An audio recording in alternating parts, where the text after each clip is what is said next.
It started as a simple plan, a weekend escape to clear my head. I needed some time away from everything, so I decided to camp in the woods just outside of town. It wasn't my first time camping, and the spot I picked was familiar. I'd been there a couple of times before with friends, but this time I was alone. I thought it would be peaceful. The first night was uneventful. I set up my tent, built a fire, and cooked some food. The woods were quiet, apart from the occasional rustle of leaves or distant hoot of an owl. It was nice, relaxing even. I stayed up for a bit, staring into the flames, then went to bed. The second day, I spent some time exploring. I didn't go far, just wandered around to find some good spots for photos. The woods had this strange kind of stillness that I hadn't noticed before. No wind, no birds, just quiet. By evening, I had returned to my campsite. I was tired but content. I made dinner, watched the fire again, and decided to call it an early night. That's when things started to feel off. It was sometime past midnight when I woke up. I wasn't sure what had woken me. At first, I thought it was just the sound of the forest, but then I realized it was too quiet. No insects, no night sounds at all. Just silence. I lay there, listening, straining to hear anything. Then I heard it, a faint crunch of leaves. My heart started racing. Could have been an animal, but something about the sound felt deliberate, like footsteps. I stayed perfectly still, barely breathing. The crunching came closer, slow and steady, like someone was walking around my tent. I wanted to look, to see what it was, but I was too scared to move. I'd left my flashlight just out of reach. All I could do was lie there, frozen, as the sound circled my tent. Then it stopped. The silence was worse. I'd almost rather hear the footsteps than this oppressive, suffocating quiet. I waited, counting the seconds, then minutes. Nothing. Finally, I worked up the courage to grab my flashlight. My hands were shaking so badly I could barely hold it. I unzipped the tent just enough to shine the light outside. There was no one there. I told myself it had to be an animal, but I couldn't shake the feeling that I wasn't alone. I zipped the tent back up and sat there, clutching the flashlight, until the first light of dawn. The next morning, I debated packing up and leaving, but I convinced myself I was overreacting. I told myself it was nothing, just my imagination playing tricks on me. I spent the day trying to enjoy the woods, but the feeling of unease stayed with me. I kept looking over my shoulder, certain I was being watched, but every time I turned around, there was nothing there. That night, I made sure to keep my flashlight close. I even kept my boots on just in case. I didn't sleep much. Every little sound made me jump. Around 2 a.m., I heard it again, the crunch of leaves. This time it was louder, closer. My heart pounded in my chest as the footsteps circled the tent. Slower than before, like whoever or whatever it was wanted me to know they were there. Then I heard something that made my blood run cold. It wasn't just footsteps. I heard breathing, slow, deliberate, and heavy, just outside the thin fabric of my tent. I didn't move. I didn't dare make a sound. The breathing continued, steady and rhythmic, for what felt like hours. Then, just as suddenly as it had started, it stopped. I stayed awake until sunrise, too afraid to close my eyes. When daylight finally came, I unzipped the tent and stepped outside. The first thing I saw were the footprints. They were everywhere, circling my tent, leading into and out of the woods. They weren't animal tracks. They were human. I packed up my things as fast as I could. The whole time, I felt like I was being watched. I didn't stop to eat, didn't even take a break. I just wanted to get out of there. As I reached the edge of the woods, I turned back one last time. That's when I saw it. A figure standing just inside the tree line. Too far away to make out any details, but close enough to know it was watching me. I didn't wait. I ran to my car and didn't look back. I don't know who or what was out there, and I don't want to know. All I know is that I'm never going back to those woods again. If you're here for the first time, make sure to subscribe to our channel and tap the bell icon so you never miss a terrifying story. Your support means so much to us. Be sure to share these eerie tales with your friends and family. Thank you for being part of our community. Now, let's jump into the next story.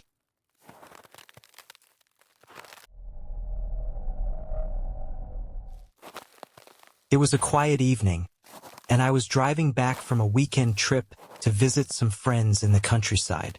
The roads were long and winding, cutting through thick woods that stretched for miles on either side. The radio was playing softly, and the occasional glow of my headlights on reflective road signs was the only sign of civilization. I was miles from the nearest town, just me and the road. Out of nowhere, my car started sputtering. At first, I thought it might be the uneven road, but then the engine let out a sound like it was choking, and before I could even pull over, it gave out completely. The silence that followed was deafening. My headlights were still on, casting long shadows into the woods, but the engine was dead. I tried the ignition a couple of times, but it was no use. I stepped out of the car, my phone in hand, hoping I could call for help. But, of course, there was no signal. Typical. The woods seemed to close in around me, the towering trees and the faint rustling of leaves amplifying the eerie stillness. I decided to check under the hood. Not that I knew much about cars, but doing something felt better than just sitting there. I popped the hood and leaned over the engine with the flashlight on my phone. The faint glow illuminated a tangle of metal and wires, none of which made any sense to me. As I stood there, trying to make out what could be wrong, I heard the distant sound of a car approaching. Relief washed over me. Finally, someone who could help. The car slowed as it neared mine, and a man stepped out. He looked to be in his mid-40s, dressed in jeans and a flannel shirt. "Need some help?" he asked, his voice friendly enough. I explained the situation, and he nodded, coming over to take a look under the hood. For a moment, I thought maybe my luck was turning around. After fiddling with the engine for a while, he straightened up and shook his head. "Looks like you've got a bigger problem than I can fix out here," he said. "Do you have anyone you can call?" I explained about the lack of signal and asked if he had a phone I could borrow. He hesitated, then said he'd left his phone in his car. "Let me grab it," he said, walking back toward his vehicle. I stood there, waiting, the chill of the night starting to creep into my bones. That's when everything changed. When he returned, his demeanor was completely different. His easy smile was gone, replaced with a cold, unsettling expression, and in his hand was a knife. My heart stopped. "Give me your wallet," he demanded, his voice low and threatening. Panic surged through me. I fumbled for my wallet, my hands shaking, and handed it over without a word. But as soon as he took it, he didn't leave. Instead, he stepped closer. "Start walking into the woods," he ordered. "Please," I stammered, trying to reason with him. "You can take whatever you want. Just let me go." "I said walk," he growled, brandishing the knife. I had no choice. With my heart hammering in my chest, I turned and started toward the tree line. My mind raced, trying to think of a way out. If I went into the woods with him, there was no telling what would happen. I had to do something. As we got deeper into the trees, the darkness swallowed us. The faint glow from the road was long gone, and the shadows seemed alive, shifting with every step. Then, in a burst of desperation, I bolted. I didn't think. I just ran, zigzagging through the trees as fast as I could. Behind me, I heard him shout and give chase. The sound of his footsteps was terrifyingly close, snapping twigs and crunching leaves as he closed the distance. My lungs burned, and my legs felt like they might give out, but I couldn't stop. I had to lose him, I veered off the path, diving into a thicket of bushes and crouching low. My chest heaved as I tried to silence my breathing. I could hear him nearby, cursing and thrashing through the underbrush. Every second felt like an eternity. Then, finally, the sounds began to fade. He must have thought I'd kept running. I stayed hidden for what felt like hours, too scared to move. The forest was pitch black. The only sounds the occasional rustle of leaves or the distant call of an owl. I didn't dare leave my hiding spot until the first rays of dawn started to filter through the trees. When I finally emerged, my body was sore, and my clothes were torn, but I was alive. I made my way back to the road, keeping an eye out for any sign of the man. My car was still there, but I didn't stop. I kept walking until I reached a cell tower down the road, where my phone finally picked up a signal. I called the police and told them everything. A patrol car and a tow truck arrived shortly after. The officers searched the area but didn't find the man. They said they'd keep looking, but I knew there was a good chance he'd gotten away.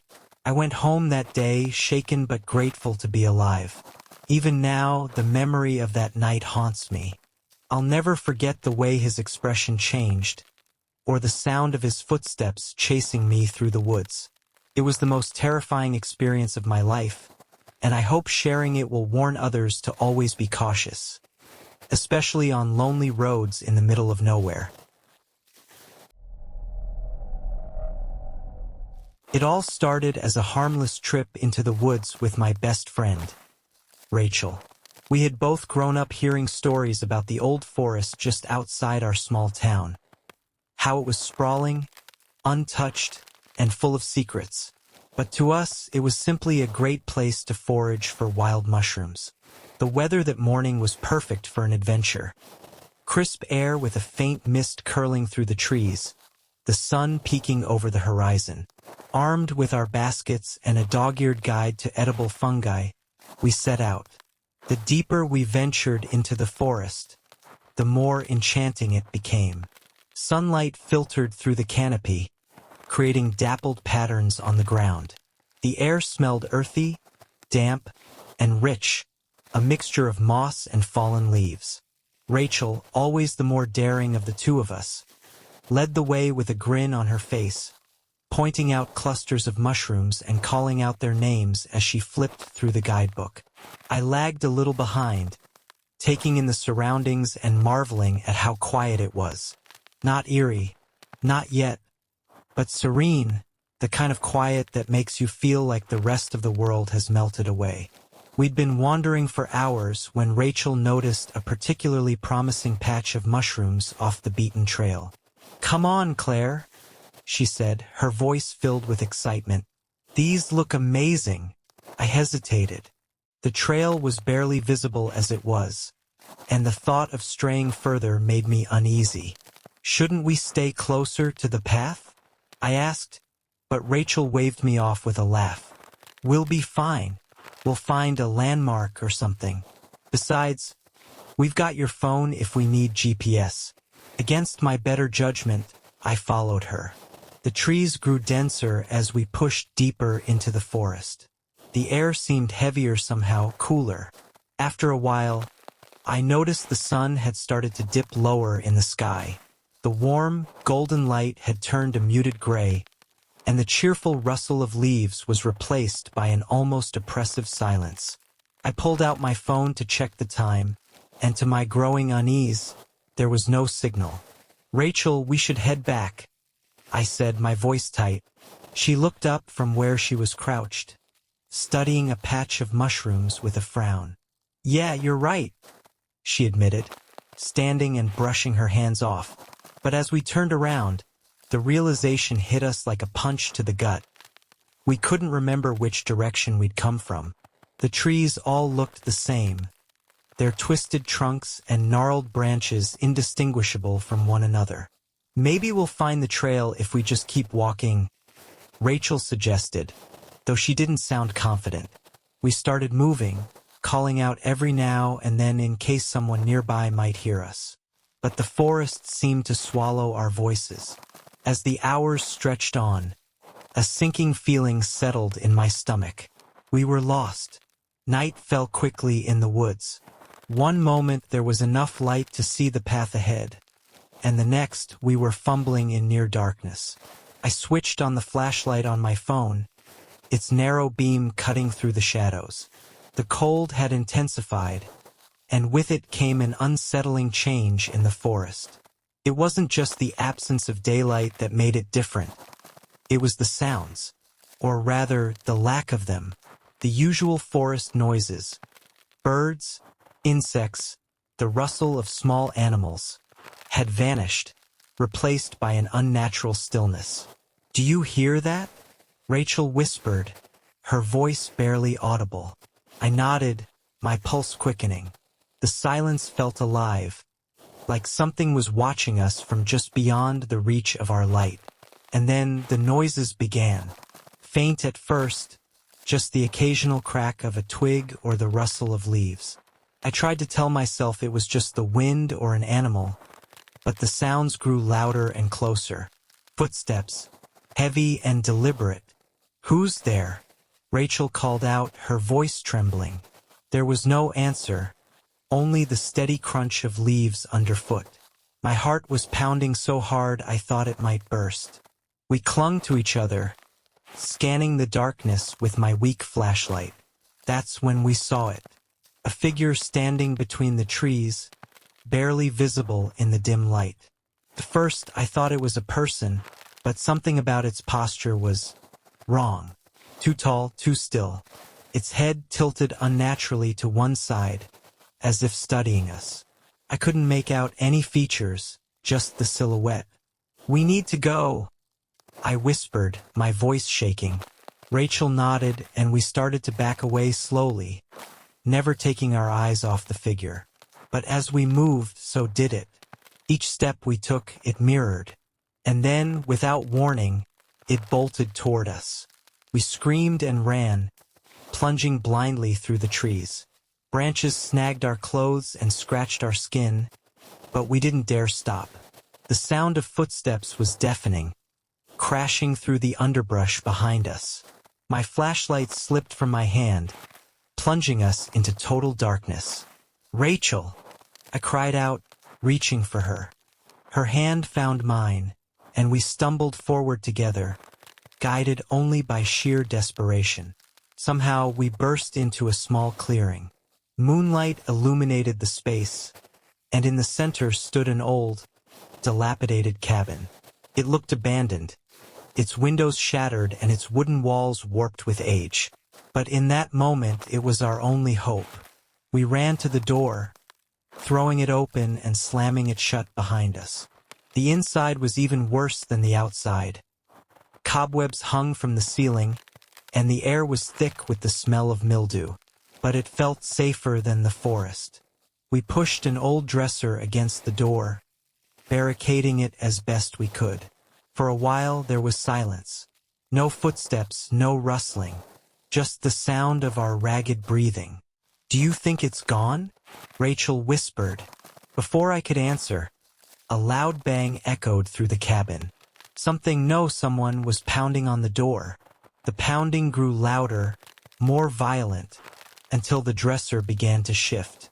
Desperation took over, and we searched the cabin for anything we could use as a weapon. Rachel found an old metal rod, and I grabbed a jagged piece of wood. And then, just as suddenly as it started, the banging stopped.